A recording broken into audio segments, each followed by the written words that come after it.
Aku kosong ditendang, ini lagi lapar kawan ini. Cepat ambil uang dia, masuk, ambil, kemudian kasih ke dia. Kau lapar ya? Inilah uang 100.000, belilah nasi sana. Kok kau tahu aku lapar? Kelihatan dari wajahmu. Oh, biasa. Kita orang susah nih Pak. Kadang terlihat orang itu di wajah orang. Kalau merengut terus, tidak pernah senyum, nah ini lagi banyak utang ini. Biasa, terlihat di wajah orang tuh. Maka jangan tampakkan masalah kita di wajah kita. Semua kita punya masalah. Semua kita punya beban. Semua kita ada problem. Jangan tunjukkan di wajah kita. Orang tidak butuh dengan masalah kita. Yang orang lain butuhkan adalah senyum manis di wajah kita. Jangan merasa paling banyak masalah di dunia. Kayak dia aja paling banyak masalah. Tidak mau senyum. Padahal tawassum fi wajhi akhika sadaqah. Tersenyum di hadapan wajah saudaramu adalah sedekah. Alhamdulillah. Senyum. Coba ibu-ibu senyum dulu. Senyum aja, tidak usah ketawa. Senyum. Oh, senyum aja. Masalah kita banyak, senyum aja. Masya Allah. Ada utang, bayar. Tidak usah dipikirkan. Ada orang mikirkan utang, stres. Karena utang itu bukan tuh dipikirkan, bayar, ada uang bayar, usaha bayar. Masya Allah, kadang mikir utang ya Allah, utang ya Allah, utang ya Allah, tapi tidak bayar-bayar. Stres akhirnya dia. Orang kalau dia berjuang, berusaha, ada niat tulus untuk bayar utang, maka Allah akan berikan jalan. Itu janji Allah melalui Nabi besar Muhammad. 3 orang yang dijamin oleh Allah. 1, al-mujahid fisabilillah.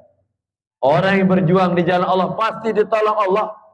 Berjuang untuk masjid pasti ditolong Allah. Pasti Allah memberikan pertolongannya.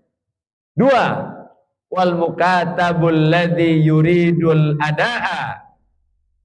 Budak mukatab. Apa itu budak mukatab? Dulu di zaman Nabi ada budak. Budak itu manusia yang dijual belikan. Biasa, bukan budak pasar Sarolangun, budak. Ini budak kita ini, anak-anak kita. Budak itu manusia yang ada di pasar. Mau milih silakan, yang putih sekian, yang agak kurus sekian, yang hitam sekian, macam-macam harganya. Dijual belikan, budak. Masya Allah, dijual beli. Ada budak yang pengen merdeka dengan cara ngutang. Ngutang nih. Aku akan merdeka, bayar 100 juta. Aku baru ada 50 juta, aku bayar separuh dulu. Sisanya ngutang. Usaha, ada niat tulus, pasti Allah akan bantu melunaskan utang. Maka ini hikmahnya, kalau kita ada niat pengen bayar utang, Allah akan berikan jalan untuk kita. Amin ya Rabbal. Tapi kalau orang tidak ada niat bayar utang, tidak akan mungkin terbayar. Tidak akan mungkin terbayar. Jangankan 2 miliar, 2.000 rupiah kalau tidak niat, tidak terbayar juga. Betul? Ya, kalau tidak percaya, renungkan. Dulu waktu kita sekolah, mungkin SMP, mungkin SD, beli gorengan, makan 5, bayar 2. Pernah tidak kira-kira? Oh, kayaknya pernah dulu tuh Zat. Kalau tidak ada niat bayar, sampai sekarang tidak terbayar-bayar. Padahal yang jualan tuh sampai bangkrut gara-gara kita. Masya Allah. Mana bapak itu lah bangkrut, tidak lagi jualan gorengan itu. Karena sudah banyak anak ngambil tapi tidak bayar. Salah satunya kita itu. Bayar utang itu, wajib dibayar. Tapi dia sudah meninggal Ustaz. Orang yang tidak ada lagi, wajib diberikan kepada ahli warisnya.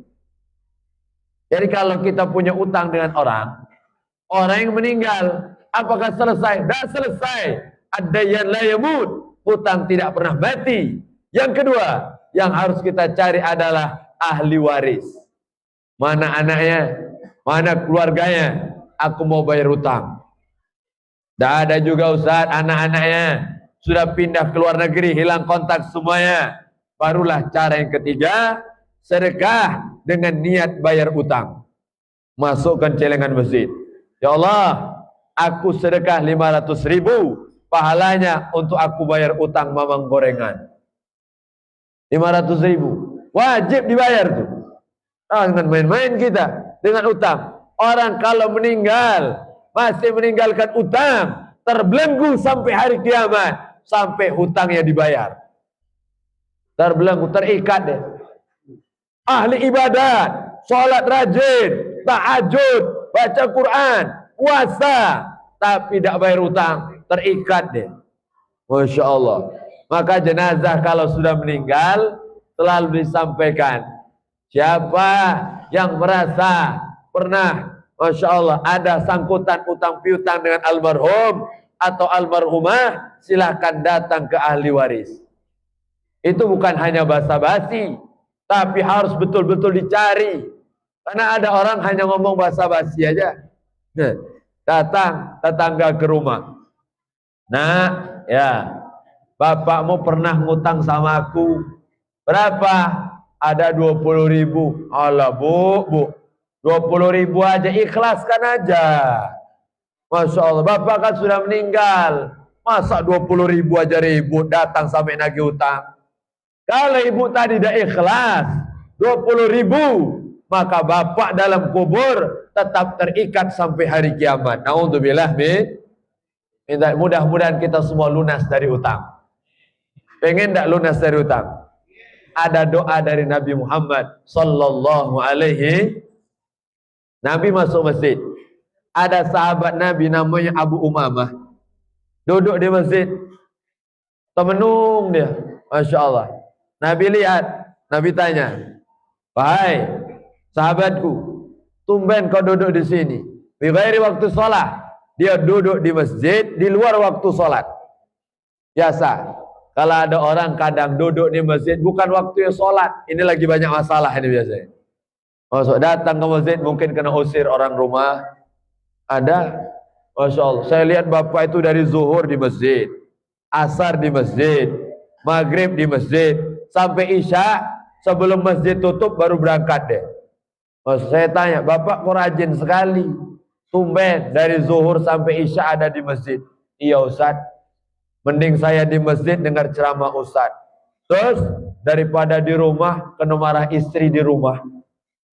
Ternyata dalam hati saya kena usir orang rumah bapak ini. Lari ke masjid tidak masalah. Ibu-ibu kalau bapak yang lari ke masjid tenang aja, insya Allah aman.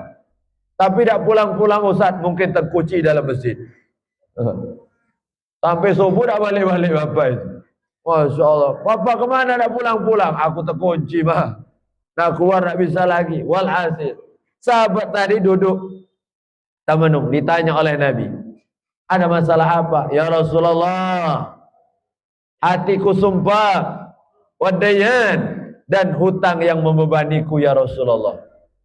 Maka seketika Nabi katakan, wahai sahabatku, maukah kau kuajarkan satu zikir, satu bacaan? Kalau kau baca, maka akan lapang dadamu, akan senang hatimu, dan akan lunas hutangmu. Maka sahabat tadi langsung jawab, bala ya Rasulullah. Iya ya Rasulullah, aku mau ya Rasulullah. Diajarkan oleh Nabi. Maka doa ini bisa kita baca. Bacalah setiap pagi dan sore. Mana zikirnya? Mana doanya? Ayo sama-sama kita ikuti. Allahumma inni a'udzubika minal ajzi wal kasal wa a'udzubika minal jubni wal bukhl wa a'udzubika min ghalabati daini wa qahri rijal. Allahumma inni a'udzubika minal hammi wal hazan wa a'udzubika minal jubni wal bukhl wa a'udzubika min ghalabati daini wa qahri rijal. Allahumma inni a'udzubika minal hammi wal hazan wa a'udzubika minal ajzi wal kasal wa a'udzubika minal jubni wal bukhl wa a'udzubika min ghalabati daini wa qahrir rijal. Baca setiap hari sekali pagi dan sehari dan satu kali sore. Insyaallah Allah akan lunaskan utangmu dan Allah akan lapangkan dadamu. Betul, diapalkan oleh sahabat tadi. Tidak sampai 1 bulan datang lagi menghadap Nabi. Ya Rasulullah, alhamdulillah, stresku hilang, hatiku lapang, dan semua utangku lunas. Makasih ya Rasulullah. Yakin sahabat tadi dengan doa Nabi besar Muhammad, doa karena sumber keberkahan, sumber kebaikan ada di dalam doa. Ini yang banyak kita lupakan. Mengandalkan kekuatan kita, mengandalkan kemampuan kita, lupa mengandalkan kekuatan Allah Subhanahu wa ta'ala. Maka dari Isra Mi'raj Allah ingin tunjukkan subhanalladzi asra bi'abdihi lailan minal masjidil harami ilal masjidil. Maha suci Allah yang memperjalankan hambanya. Kekuatan Allah, tidak ada yang mustahil bagi Allah. Idza arada syai'an ayyakula lahu kun fayakun. Dari Masjidil Haram ke Masjidil Aqsa, kalau perjalanan normal pakai unta, 1 bulan perjalanan, 2 bulan pulang pergi, namun ditempuh hanya sebentar oleh baginda Nabi besar Muhammad. Masya Allah. Makanya luar biasa. Saat kita datang ke masjid, maka berarti kita sudah menjalankan syariat Nabi besar Muhammad. Kenapa? Isra Mi'raj itu dari Masjidil Haram ke Masjidil Aqsa. Dari masjid ke masjid. Bukan dari pasar ke pasar. Bukan dari kantor ke kantor. Bukan dari rumah ke rumah. Tapi dari masjid ke masjid. Jadi kalau masjid ramai, masjid makmur, masjid nyaman, masjid penuh dengan kebaikan, maka inilah sumber akan ada perubahan besar. Sumber keberkahan kampung ada di dalam masjid yang ramai dengan kegiatan yang baik. Alhamdulillah. Maka ayo ajak anak-anak kita, buat mereka nyaman ada di masjid. Buat mereka, jangan usir anak-anak kita dari masjid. Karena setelah kita, siapa lagi yang akan menggantikan kita? Kita pikirkan untuk ke depannya. Silakan mau perbagus bangunan, silakan mau perindah tempat, namun jangan lupa kita juga harus mempersiapkan generasi setelah kita. Mudah-mudahan mereka lebih baik dari kita. Amin ya Rabbal. Kalau urusan masjid ini jangan sampai ada yang merasa tersaingi. Jangan.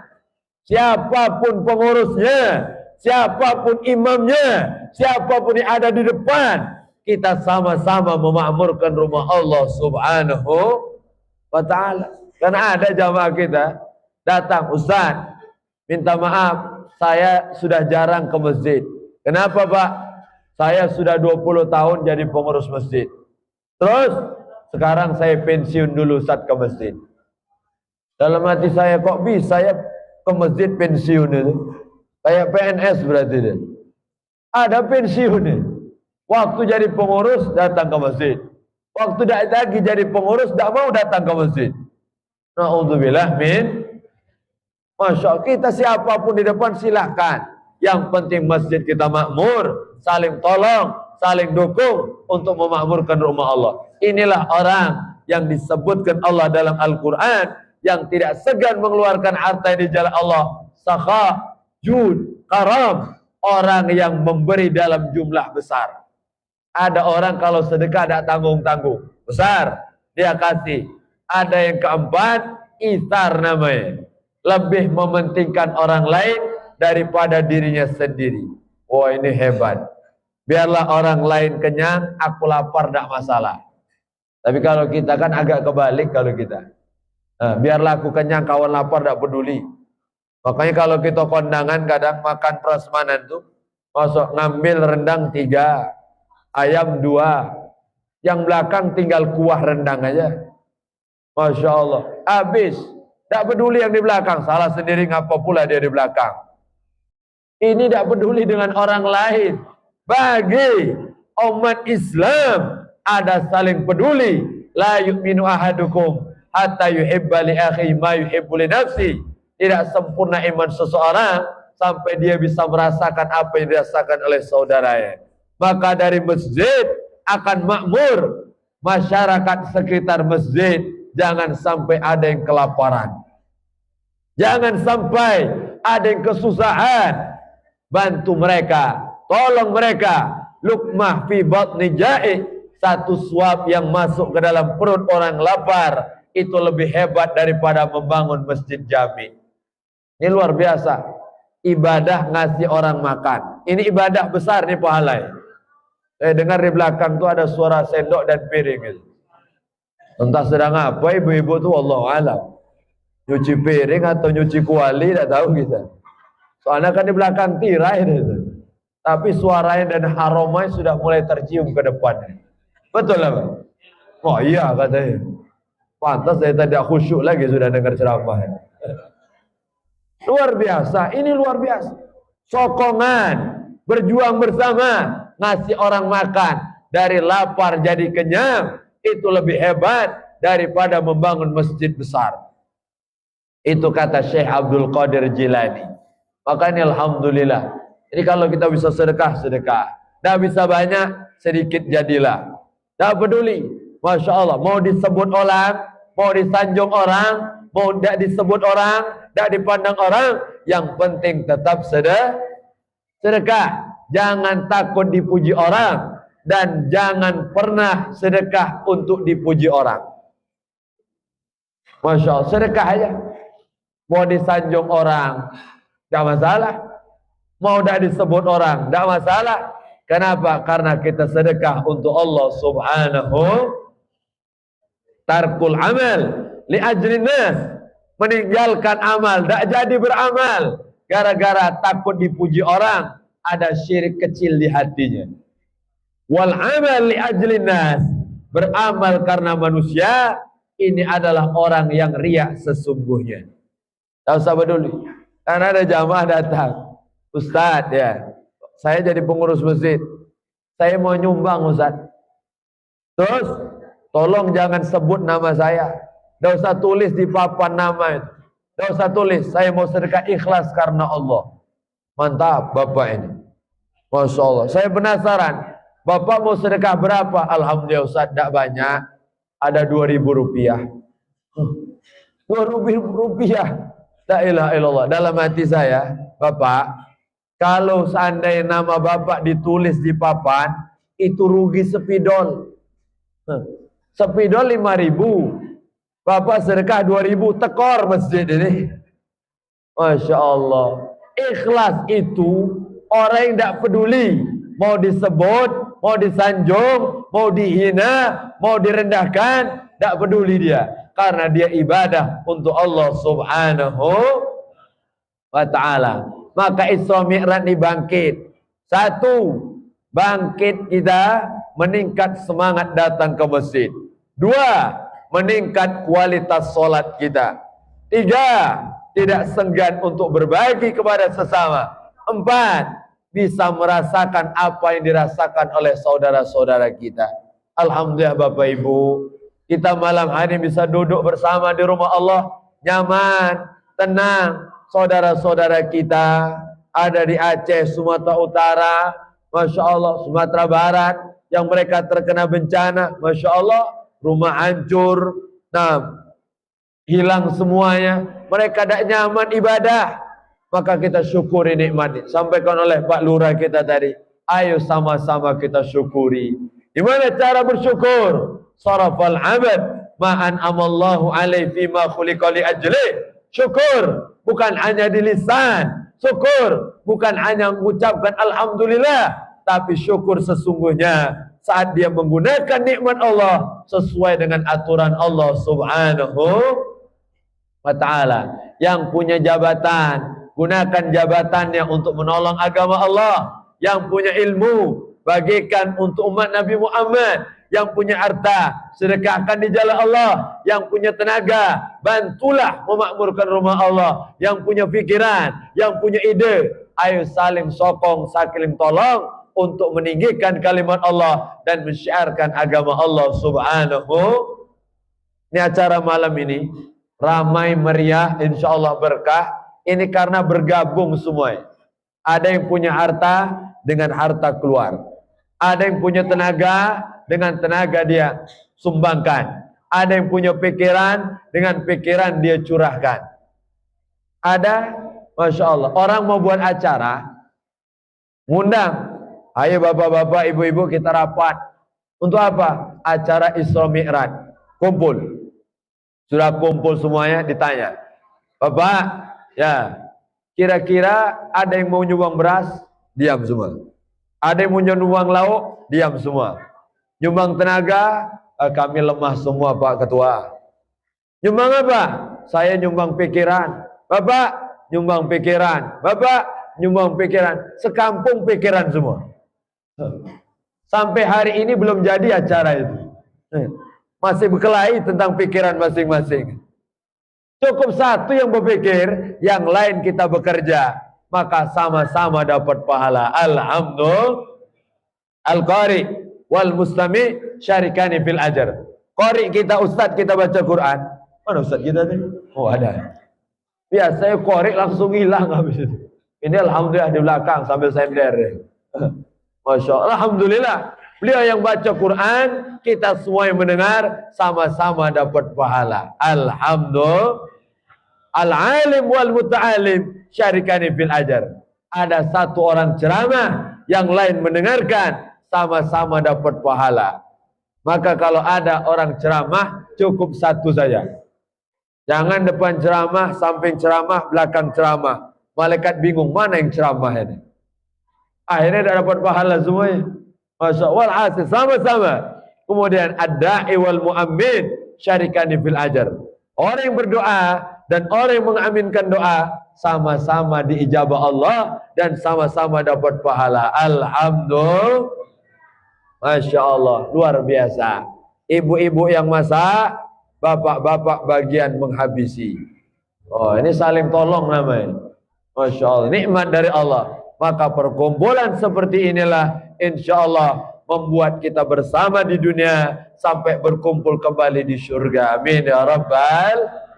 Masya Allah, alhamdulillah kita dikumpulkan Allah di masjid Nurul Huda, nur cahaya, huda petunjuk dari Allah.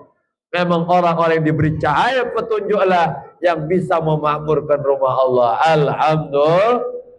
Saya selalu tanya, saat selesai peringatan Maulid Nabi, peringatan Isra Mi'raj, nuzulul Quran, saya tanya, hasil dari peringatan Isra Mi'raj adalah semakin rajin sholat berjamaah. Maka saya tanya semuanya, siap ramaikan masjid kita tercinta dengan sholat jamaah?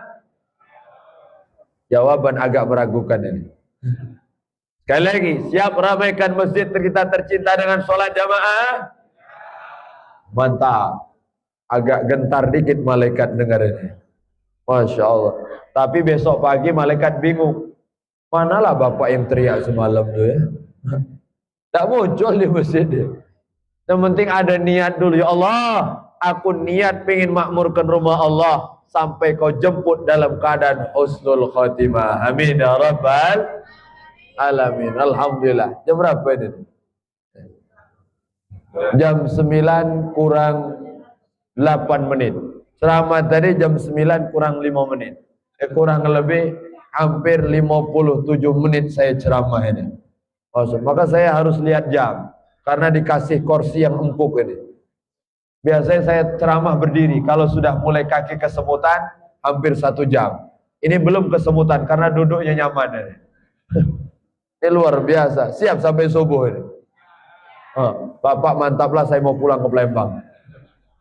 Ceramah sampai subuh. La ilaha illallah. Insyaallah. Ini mudah-mudahan perkumpulan kita diberkahi Allah. Amin ya Rabbal alamin. Mari kita tutup dengan salawat. Mudah-mudahan salawat dari Masjid Nurul Huda tercinta disampaikan Allah ke hujur asy-syarifah makam baginda Nabi besar Muhammad sallallahu alaihi wasallam. Allahumma salli ala Muhammadin tibbil qulubi wa دوائها وعافية أبدان ونور الأبصار وضيائها وعلى آله وصحبه وسلم اللهم على سيدنا محمد قلوب ودوائها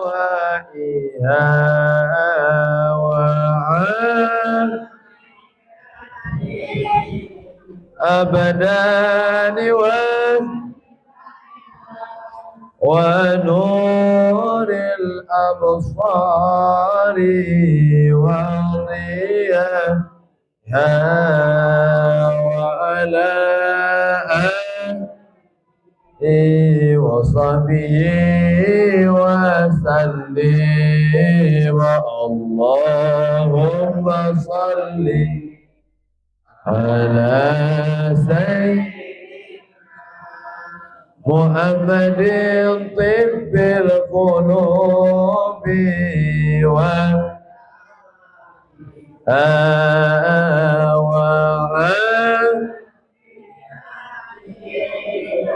أبدان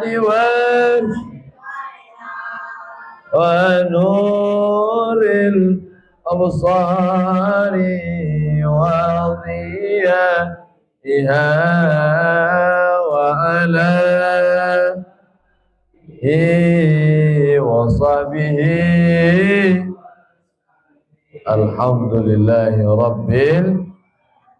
Alhamdulillah. Terima kasih Bapak Ibu atas segala perhatiannya. Mohon maaf atas segala kekurangan dan kekhilafannya. Hadza minni wa lakum minkum. Assalamualaikum warahmatullahi wabarakatuh.